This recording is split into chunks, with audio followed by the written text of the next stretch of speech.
پہلی بات میرے بھائی کہ ان تمام لوگوں سے دلی ہمدردی جن کا سیلاب میں سب کچھ بہہ گیا ہے، جو سیلاب میں پھنسے ہوئے ہیں، جو مشکل میں ہیں، اللہ ان سب کو اپنے حفظ و امان میں رکھے، اور لاہور کے لیے خاص طور پر دعائیں کہ اللہ کرے خیر و عافیت سے یہ سیلابی ریلا گزر جائے۔ دوسری بات میرے بھائی، کئی بار کہہ چکا ہوں، پھر ایک بار کہہ دیتا ہوں کہ ہمارے مسائل تب تک حل نہیں ہوں گے جب تک موجودہ قیادت، موجودہ لیڈرشپ، موجودہ حکمرانوں سے جان نہیں چھوٹے گی۔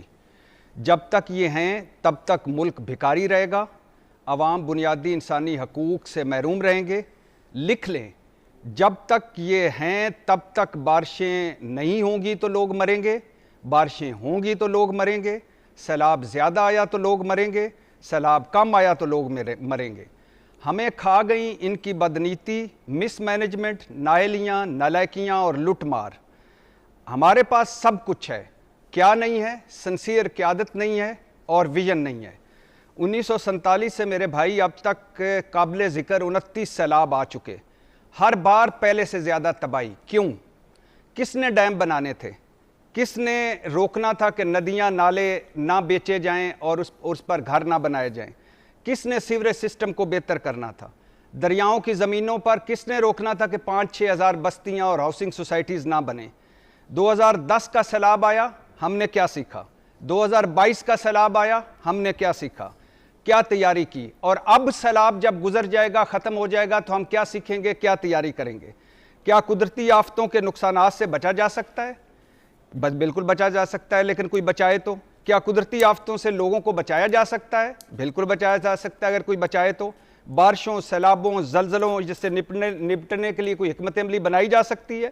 کیا موسمیاتی تبدیلیوں کو سامنے رکھ کر جانی اور مالی نقصان کو کم کیا جا سکتا ہے؟ کیا جا سکتا ہے، لیکن یہ وہ لوگ ہیں جو ہم پر عذاب کی شکل میں مسلط ہیں، نہ ان کے پاس کوئی حکمت عملی ہے، نہ منصوبہ بندی ہے، نہ ویژن ہے، نہ کوئی سوچ ہے۔ 5ویں مرتبہ یہ دونوں پارٹیاں اقتدار میں ہیں، برباد کر کے رکھ دیا انہوں نے ہر شعبہ ملک کا، برباد کر کے رکھ دیا انہوں نے قوم کو، ملک کو اور ہم سب کو۔ سیلاب میں لوگ ڈوبے ہوئے تھے کامران بھائی، جی ہاؤس آف شریف جو ہے چھانگلہ گلی میں بیٹھک سجائے بیٹھا تھا۔ کدھر؟ کیوں بھائی؟ کیا چند دن رک جاتے شانگلہ گلی جانے سے؟ کوئی جاپان کی سیر کر کے آیا ہے، کوئی چین جانے کی تیاریوں میں لگا ہوا ہے، کوئی ہوائی جائزے لے رہا ہے، کوئی زوم میٹنگز کر کے بیٹھا ہے، کوئی سیلاب میں کیمروں کو کھول کر شوٹنگ کروا رہا ہے۔ اور مزے کی بات دیکھیے کہ خواجہ آصف صاحب کہہ رہے ہیں کہ کرپشن کی حد ہو گئی، سیالکوٹ کی ساری سڑکیں بہہ گئیں۔ بھائی خواجہ صاحب، یہ کرپشن کس نے روکنی تھی؟ کس نے کہنا تھا کہ یہ سڑکیں ناقص مٹیریل سے نہ بناؤ؟ کس نے روکنا تھا؟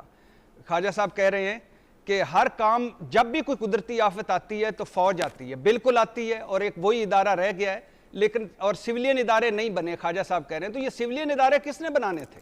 8ویں مرتبہ آپ ایم این اے ہیں، 4-5 مرتبہ وزیر بن چکے ہیں۔ کس نے روکنی تھی یہ کرپشن؟ کس نے بہتر بنانی تھی یہ سڑکیں؟ وہ سیالکوٹ جس نے ایئرپورٹ بنا دیا، ایئر لائن بنا دی، آپ وہاں کے ایسے ایم این اے ہیں کہ وہاں 5-5 فٹ پانی گھروں میں گھسا ہوا ہے۔ اور اصل میں شہباز شریف صاحب، مریم نواز اور خواجہ صاحب کی جو بڑا دکھ ہے وہ یہ ہے کہ یہ عمران خان پہ نہیں لگا سکتے الزام کہ وہ گیا تھا مقبوضہ کشمیر میں اور وہاں اس نے وہ جو ڈیم کے سپیل کھول دیے تھے اور سارا پانی آ گیا تھا۔ یہ ساری ان پی ٹی آئی کی نائلی ہے۔ بھائی خدا کا خوف کرو، خدا کا خوف کرو۔ کوئی کہہ رہا ہے، پی ڈی ایم والا کہہ رہا تھا کہ یہ اچانک سیلاب آیا۔ بھائی کہاں سے اچانک سیلاب آیا؟ پوائنٹ آ گیا جی آپ کا۔ اب سے بتایا جا رہا ہے، آپ نے موجودہ قیادت کو نون لیگ کی پوری طرح ذمہ دار ٹھہرایا ہے۔ اور 2 جملے کامران بھائی، 2 جملے یہ ایک بڑے سے کہہ رہا تھا، سن رہا تھا میں، یہ آپ بھارتی آبی جارحیت ہے۔ بھائی یہ آپ بھارتی آبی جارحیت سے زیادہ آپ کی آبی جہالت ہے۔ یہ مونسون نہیں ہے، یہ موسمیاتی دھڑن تختہ ہے۔ ہم پہلے پانی کے گھروں میں گھسے، پھر پانی ہمارے گھروں میں گھسا۔ ہم نے پہلے نیچر سے چھیڑ چھاڑ کی، پھر نیچر ہمارے پوائنٹ آ گیا آپ کا۔ آپ نے پانی کے بہاؤ کو روکا نا، تو اب آپ مزے لٹ رہے ہیں۔ سر آپ کا پوائنٹ آ گیا۔ کہنے کا مقصد 100 باتوں کی ایک بات، جی لکھ لیں۔ ان کے ہوتے ہوئے پتہ نہیں ہماری نسلوں میں کوئی نئی قیادت آتی ہے کہ نہیں، ان کے ہوتے ہوئے اسی طرح ہم مرتے رہیں گے، کبھی سیلاب میں، کبھی بارشوں میں، کبھی بے روزگاری میں، کبھی غربت میں، کبھی تھانے میں، کبھی کچہری میں۔